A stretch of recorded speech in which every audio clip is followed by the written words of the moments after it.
Hello बच्चों, आज हम पढ़ेंगे क्लास थर्ड की सोशल स्टडीज़ की बुक का सेकंड चैप्टर, जिसका नेम है प्लानेट अर्थ यानी कि पृथ्वी ग्रह। Planet earth is our home. जो प्लानेट अर्थ है, पृथ्वी है, वो हमारा घर है। It is blessed with natural gift like mountain, plants, ocean, river, birds, animal etcetera. इसने हमें कुछ नेचुरल गिफ्ट्स दी हैं, कुछ प्राकृतिक चीज़ें हैं जो हमें प्रकृति से मिली हैं, जैसे कि माउंटेन, पर्वत, पौधे, महासागर, नदियाँ, जानवर एट्सेट्रा आदि ऐसी चीज़ें हैं, पशु पक्षी जानवर जो कि हमारी नेचुरल हैं। The heavenly bodies such as the sun, the moon and the star can be seen from the earth. जो हेवनली बॉडीज़ हैं, कुछ सन, मून, स्टार, ये जिनको हम अर्थ से देख सकते हैं, वो भी जो हमें अर्थ से दिखाई देती हैं। इन हेवनली बॉडीज़ के बारे में हमने पिछले चैप्टर में पढ़ा था। जो हमारे प्लैनेट्स थे, सन, मून, ये सब हेवनली बॉडी हैं। Let's us study in detail about our home. मतलब हम अपने अब पृथ्वी के बारे में, अपने घर के बारे में स्टडी करेंगे, पढ़ेंगे। द शेप ऑफ द अर्थ यानी कि पृथ्वी का आकार। तो चलिए देखते हैं पृथ्वी का आकार कैसा है। गोल है, चपटा है, स्फेरिकल है, या फिर फ्लैट है, समतल, जो भी है उसके बारे में हम आपको पढ़ाएंगे इस टॉपिक में। तो चलिए स्टार्ट करते हैं। The shape of the earth. People used to believe that the earth was flat. जो पीपल हैं, लोग हैं, वो विश्वास करते थे कि जो पृथ्वी है, अर्थ है, वो फ्लैट थी, समतल थी। This belief was later proved wrong by great sailor who went around the world by sea. ये बिलीव उनका रॉन्ग हो गया, गलत हो गया। जो उनका जो विश्वास था वो एक गलत हो गया। किसके द्वारा? एक ग्रेट सेलर था, यानी कि एक नाविक था, जिसने एक नाव से, एक समुद्र के द्वारा नाव से यात्रा की, जिससे उसे पता चल गया कि जो ये समतल, जो लोग बोलते हैं कि पृथ्वी समतल है, वो समतल नहीं है। लोगों का जो विश्वास था, उसने उनके इस विश्वास को गलत कर दिया। वो कैसे? देखो लिखा हुआ है, दे discovered that one could go around the world bye starting from a particular point and arriving at the same point at the end of the journey. वो जो सेलर था, नाविक था, आपको बता दें स्पेन का रहने वाला था। तो उसने अपनी जर्नी शुरू की, अपनी यात्रा शुरू की एक पॉइंट से, और वो फिर से घूम फिर के, रोटेट करके या फिर घूम के अराउंड उसने जो चक्कर लगाए पृथ्वी के, उसकी जब जर्नी ख़त्म हुई तो वो फिर से उसी पॉइंट पे आ गया, जिससे उसे पता चला कि जो हमारी अर्थ है वो फ्लैट नहीं है बल्कि स्पेरिकल है। इसके बारे में देखो आगे लिखा है, according to satellite photographs the earth is spherical in shape. जो सैटेलाइट की फोटोग्राफ्स थी, फोटो थी, उनसे पता चलता है कि जो अर्थ का आकार है, शेप है, वो स्पेरिकल है, फ्लैट नहीं है। The earth is slightly flattened at the top and bottom and bulge at the middle like a pumpkin. जो अर्थ है वो थोड़ा सा हमारा फ्लैट है, कहाँ? टॉप और बॉटम पे। जैसे कि मान लीजिए ये हमारी पृथ्वी है जो कि स्पेरिकल है, जिसका जो टॉप है, टॉप, और ये बॉटम है जो इसका फ्लैट है। एंड आगे लिखा हुआ है, and bulge the middle like a pumpkin. Middle में ये बल्ज टाइप है, बल्ज यानी उभरी हुई है, लाइक अ पम्पकिन, जैसे कद्दू होता है, मिडिल में उभरा हुआ होता है, और नीचे और जो उसका टॉप और बॉटम होता है वो हमें समतल सा दिखाई देता है। तो इसी तरीके से हमारी जो पृथ्वी है वो टॉप और बॉटम में समतल है और बीच में उभरी हुई है, पम्पकिन की तरह है। The earth shape is also described as a geoid figure. इसको ग्योइड फिगर से भी डिस्क्राइब किया जाता है। The facts that prove the shape of the earth is spherical. कुछ फैक्ट्स हैं जो ये प्रूव करते हैं, साबित करते हैं कि जो अर्थ है, पृथ्वी है, वो स्पेरिकल है, फ्लैट नहीं है। All planet in the solar system including the earth are spherical in shape.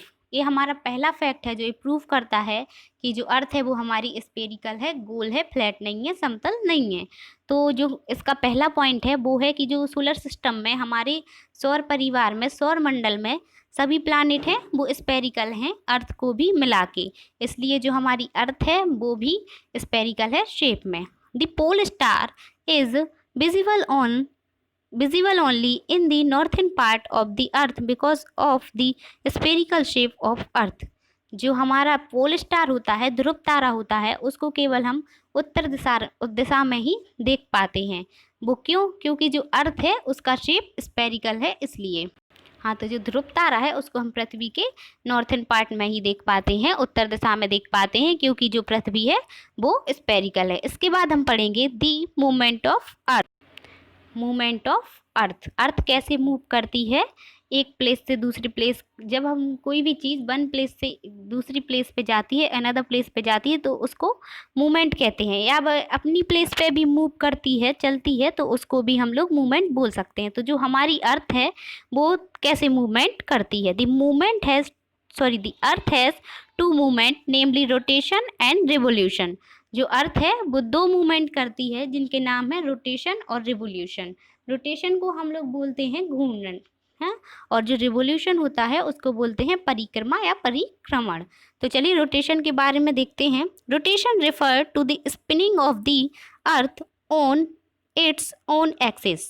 जो हमारी अर्थ है, पृथ्वी है, वो स्पिनिंग करती है अपने एक्सिस पे, अपने खुद के अक्ष पे, यानी कि वह अपने अक्ष पे घूर्णन करती है, like a top spinning on a nail.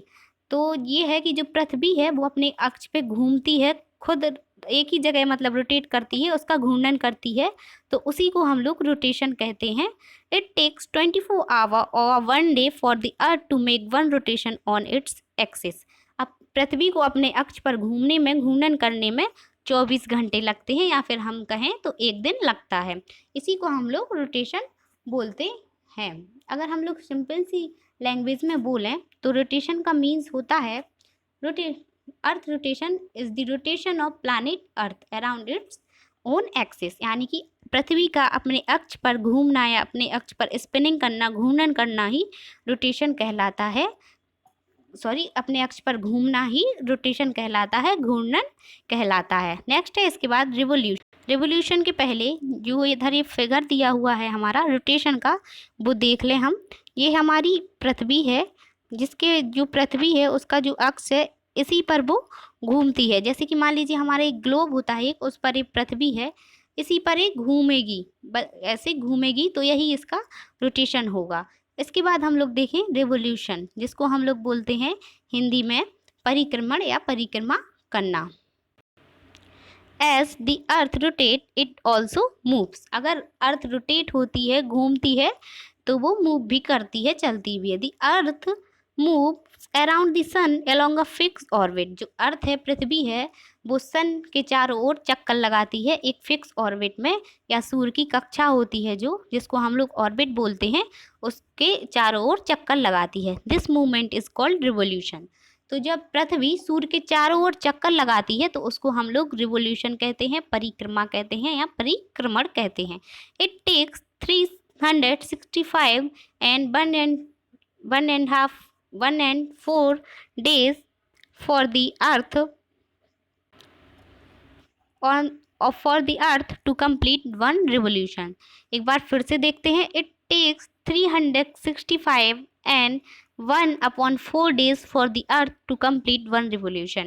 यानी कि पृथ्वी को एक रिवोल्यूशन पूरा करने में, एक परिक्रमा पूरी करने में 365 दिन लगते हैं। सूर्य की जो पृथ्वी परिक्रमा करती है, रिवोल्यूशन होता है, उसको पूरा करने में 365 दिन लगते हैं, और रोटेशन में 24 घंटे लगते हैं, या फिर कहें तो एक दिन लगता है। ये हमें रिवोल्यूशन का वो दिया हुआ है फिगर, ये सन है, और ये जो हमारी अर्थ है वो रोटेशन करती है सूर्य के चारों ओर रिवोल्यूशन करती है, चक्कर लगाती है, उसकी परिक्रमा करती है, जिसको हम लोग इंग्लिश में रिवोल्यूशन बोलते हैं। नेक्स्ट हम देखेंगे, टॉपिक है हमारा लाइफ ऑन दी अर्थ। पृथ्वी पर जीवन। पृथ्वी पर जीवन कैसा है, क्यों है और कैसे संभव है। सबसे बड़ी बात तो यही है कि ऐसा क्या है अर्थ प्लैनेट पे जिससे कि उधर जो हमारा जीवन है, लाइफ है, वो कैसे संभव है और कैसे हम उधर सरवाइव कर पाते हैं। तो चलो देखें, स्टार्ट करते हैं हम लोग। The earth is only planet in the solar system which support life. ये आपकी बहुत ही इंपॉर्टेंट लाइन है कि जो अर्थ है, अर्थ एक ओनली ऐसा प्लैनेट है, ऐसा ग्रह है जहाँ पर पूरे सोलर सिस्टम में जहाँ पर लाइफ सपोर्ट करती है, जहाँ पर जीवन संभव है।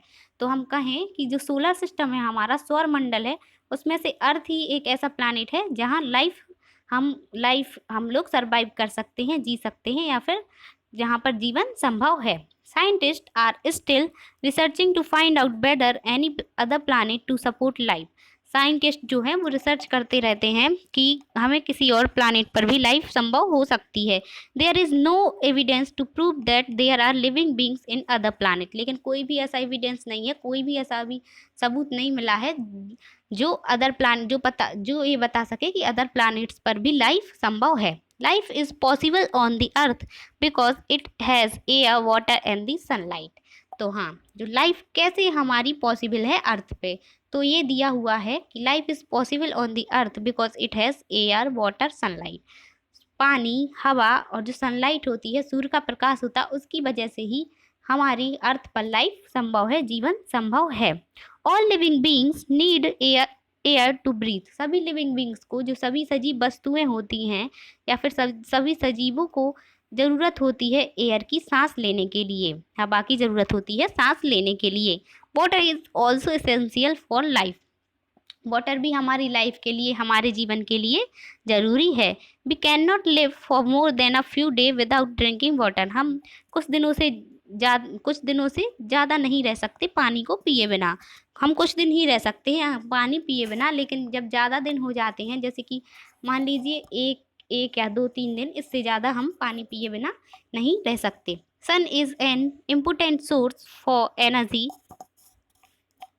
सन is more important source for life. जो सन है हमारा, sun is an important source of energy, यानी कि जो सूरज है वो एक इम्पोर्टेंट सोर्स है एनर्जी का, ऊर्जा का, हमारी लाइफ के लिए, हमारे जीवन के लिए।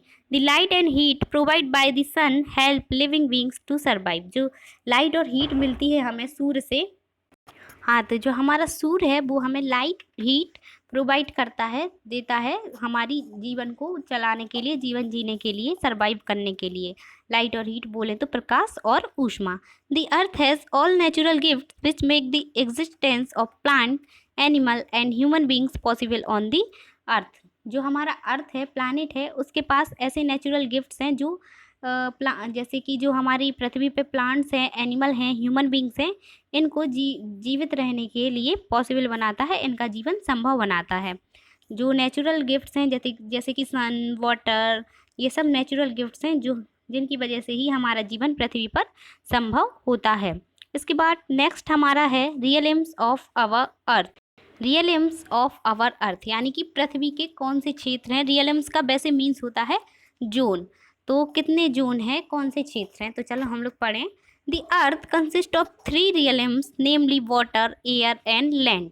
जो अर्थ है उसके 3 रियलिम्स हैं जिनके नाम है वाटर, एयर एंड लैंड, यानी कि पानी, हवा और जो हमारी भूमि है वो। 2/3 of the earth surface are covered with water. जो पृथ्वी की 2/3 लेयर है, सतह है, वो कवर है वाटर से, पानी से। And 1/3 is land. जो पृथ्वी का तीन चौथाई भाग है वो हमारा, सॉरी, जो 2/3 भाग है वो पृथ्वी का हमारा वाटर से कवर है और 1/3 उसका भूमि से।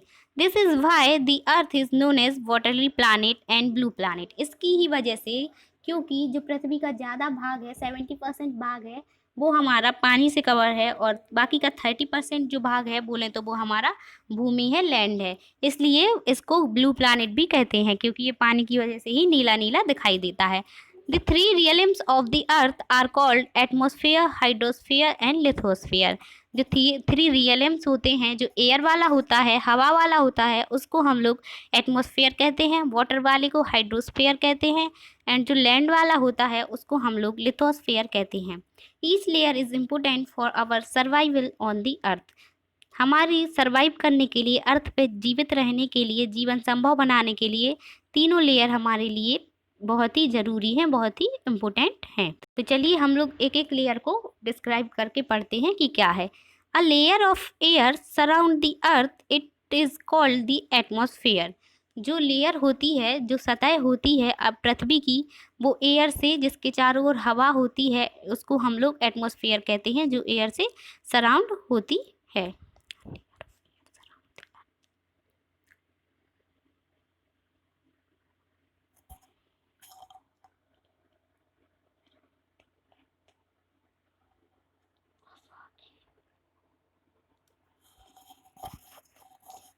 या फिर जिस लेयर में हवा की पृथ्वी की जिस लेयर में हवा होती है, एयर होती है, उसको हम लोग एटमॉस्फेयर कहते हैं।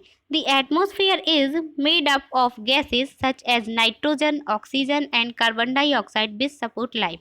एटमॉस्फेयर में कुछ गैसेस पाई जाती हैं, कुछ गैसें होती हैं जैसे कि नाइट्रोजन, ऑक्सीजन, कार्बन डाइऑक्साइड, जो हमारी लाइफ को सपोर्ट करती हैं, संभव बनाती हैं जीने के लिए, जो ज़रूरी हैं। ऑक्सीजन जो होती है वो हमारे लिए बहुत ही ज़रूरी है। जो ह्यूमन बींग्स होता है वो ऑक्सीजन लेता है और कार्बन डाइऑक्साइड छोड़ता है। Sunshine keeps the air at the required temperature for human beings.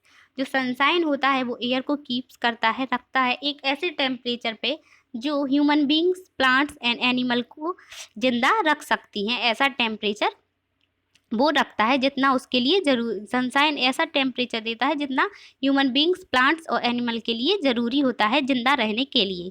The water surface of the earth is known as the hydrosphere. जो वाटर सरफेस होती है अर्थ की, पृथ्वी की, उसको हम लोग हाइड्रोस्फीयर कहते हैं। जो पानी की सतह होती है, पानी से घिरा हुआ भाग होता है, उसको हम लोग हाइड्रोस्फीयर बोलते हैं।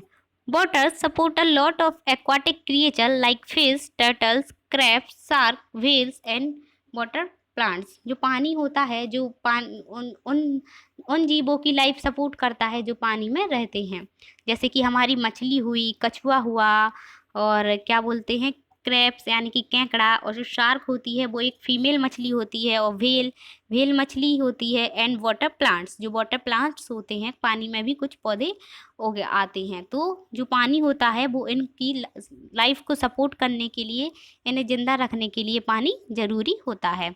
एक्वाटिक क्रिएचर, जो पानी में रहने वाले जीव होते हैं, उनको एक्वाटिक एनिमल बोलते हैं। The land surface of the earth is known as lithosphere. जो लैंड सरफेस होती है अर्थ की, उसको हम लोग लिथोस्फेयर बोलते हैं, यानी कि जो जिस जगह भूमि होती है उसको हम लोग लिथोस्फेयर बोलते हैं। It is made up of rocks and it's provide us with minerals. जो हमारी लैंड सरफेस होती है वो रॉक से बनी होती है, चट्टानों से, and it's provide us with mineral, खनिज पदार्थ वो हमें प्रोवाइड करती है। Soil for cultivation and building material. मिट्टी भी हमें मिट्टी जो होती है कल्टीवेशन के लिए, खेती वगैरह करने के लिए, एंड बिल्डिंग मटेरियल भी प्रोवाइड करती है। The earth is our home. जो अर्थ है वो हमारा घर है। We should protect the earth from pollution. हमें अर्थ को पॉल्यूशन से प्रोटेक्ट करना चाहिए, पॉल्यूशन से बचाना चाहिए, क्योंकि अगर हमारी अर्थ पे, पृथ्वी पे पॉल्यूशन अधिक होगा तो हमारा जीवन संभव नहीं है। जैसे कि हमारे एटमॉस्फेयर में अब बहुत ही ज़्यादा पॉल्यूशन है। सबसे ज़्यादा पॉल्यूशन जो होता है, जो हम लोग जो होते हैं, ह्यूमन बीइंग्स होते हैं, हर तरीका का पॉल्यूशन करते हैं। एनिमल्स के द्वारा भी होता है, जैसे वाटर पॉल्यूशन ही ले लें हम लोग, तो जो ह्यूमन बीइंग्स होते हैं वो पानी में, नदियों में अपने घर का कचरा वचड़ा बहा देते हैं, जिससे वाटर पॉल्यूशन हो जाता है। इसी तरीके से कई प्रकार के पॉल्यूशन होते हैं। इन पॉल्यूशन से हमें अपनी पृथ्वी को बचाना है, अपनी लाइफ को प्रोटेक्ट करने के लिए, अपने जीवन को सुंदर और स्वच्छ अच्छा बनाने के लिए। इस तरीके से आपका ये चैप्टर फिनिश होता है। ये आपके चैप्टर 2 का पार्ट 1 फिनिश हुआ। इसकी नेक्स्ट पार्ट 2 में हम लोग देखेंगे इस चैप्टर की समरी, और जो आपकी एक्सरसाइज है उसको हम लोग पार्ट 2 में, चैप्टर 2 के पार्ट 2 में हम लोग फिनिश करेंगे। आपका फर्स्ट पार्ट इतना ही। Thank you. Have a nice day.